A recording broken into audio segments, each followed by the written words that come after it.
Shalom, this is Levi Shore. Welcome back to Sweet Good Torah. I need everyone's help for this video. Israel is in a very dangerous situation right now. Super dangerous. Everyone who sees this video, if you can help me out, I really appreciate it. If you can share the video, spread the message. I think it's very important that it gets out there right now. We're going to take a look at some articles in Yeshiva World News, and there is a growing concern of Iran, with probably the help of Hezbollah, maybe even the Houthis. They're going to launch a major counterattack against Israel tomorrow. Bezrat Hashem, me and Rabbi Darvish, we're going to do a video on the difference between a Chilo Hashem and a Kiddush Hashem. We're going to talk about the assassination of Ismael Haniyeh. All right, so let's jump into these articles here, and I'll show you what I'm talking about. So the first article here is, I believe, from Yeshiva World News. And they're quoting here, it says that Iran plans to attack Israel on Tisha B'Av, Western intelligence sources say. All right, so tonight we're heading into Rosh Chodesh Av. It's the first of the month of Av. We're heading into what's called the 9 days. And then the culmination of the 3 weeks, the 3 weeks of mourning we have for the destruction of the temple, which both happen on Tisha B'Av, the first temple built by Shlomo HaMelech, King Solomon, second temple rebuilt by Ezra and Nehemiah, and they were both destroyed on Tisha B'Av, the 9th of Av. The original, it should have been a day of celebration. It should have been the day that the Jewish people came in as a nation for the first time to Eretz Yisrael, to the land of Israel. It should have been a Yom Tov. It should have been a day of great celebration that we enter the Holy Land, the Eretz Kedusha, on Tisha B'Av. But the Meraglim, the spies, they brought back they spoke Lashon Hara, Motzi Shemra, about Eretz Yisrael, and they scared the people from going in. And it was a huge Chilo Hashem, was a desecration of Hashem's name, and it became a day of mourning. And Bezrat Hashem, soon we'll see the coming Mashiach, and we'll talk about later. The Mashiach's going to be born on Tisha B'Av, and we'll talk about what that means. But right now, it's a very dangerous time for us, and it's a very dangerous time to be in a war with Iran, who's started this war on October 7th, which was Shabbos, which was Shmini Atzeres and Simchas Torah in Israel. And Simchas Torah is a day of great celebration. It's a Yom Tov where we dance with the Torah. We celebrate finishing reading the whole Torah over the year, and we start the Torah again.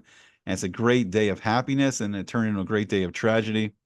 So Bezrat Hashem, I know people have been talking about if the year, there's a famous Gemara, if the year starts with sorrow, if it starts with pain, and it can end in Simcha. Bezrat Hashem, may that be so. May we see the coming Mashiach, but we're gonna need a lot of prayers heading into this Tisha B'Av, and it'll be great if the whole Jewish people could fast on this Tisha B'Av.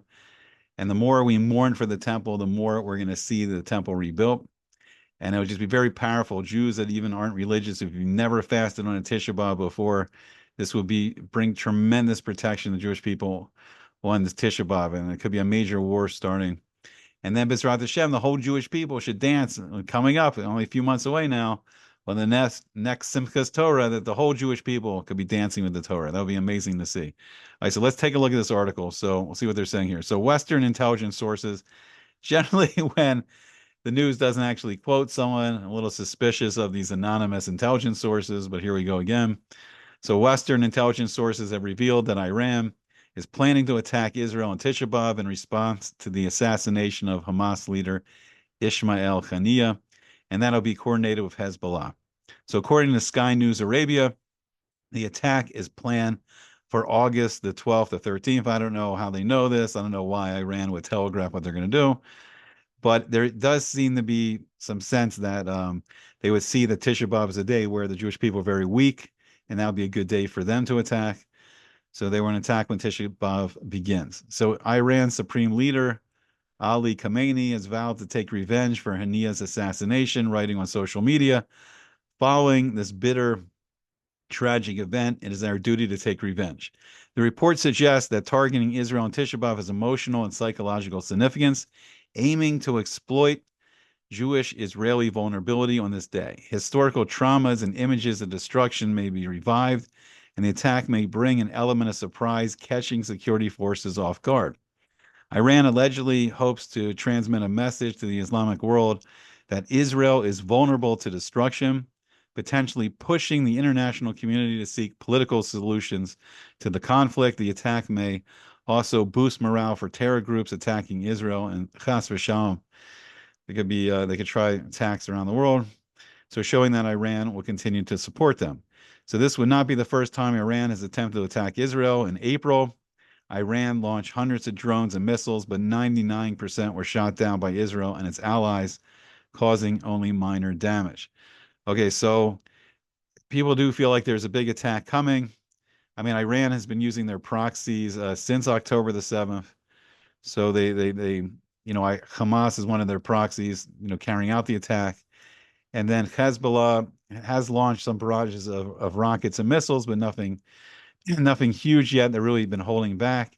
And Iran, as we just said in that article, just did launch like 300 some drones and ballistic missiles. But that was interesting. It was shot down, and it seemed like there was coordination from America. The Biden administration coordinated, I think it was with England, and surprisingly, even Jordan and Saudi Arabia helped shoot down those missiles from Iran. All right, so then we're going to bring up this other article here. And so we'll talk about what we can do. I mean, I think Jewish people fasting on Tisha B'Av, but any Jewish people, especially if you say I'm not religious, but especially if you're not religious, any mitzvah you can take on, any mitzvah you can do, any Torah you can learn, any share Torah classes, learn with a friend. There's so many key rabbis all over the world that are more than happy to teach Jewish people Torah, doing mitzvahs, saying Tehillim, eat some kosher food, just anything that builds merit for the Jewish people is going to be so helpful in the protection of Israel right now. So there's another article they're quoting from the Wall Street Journal.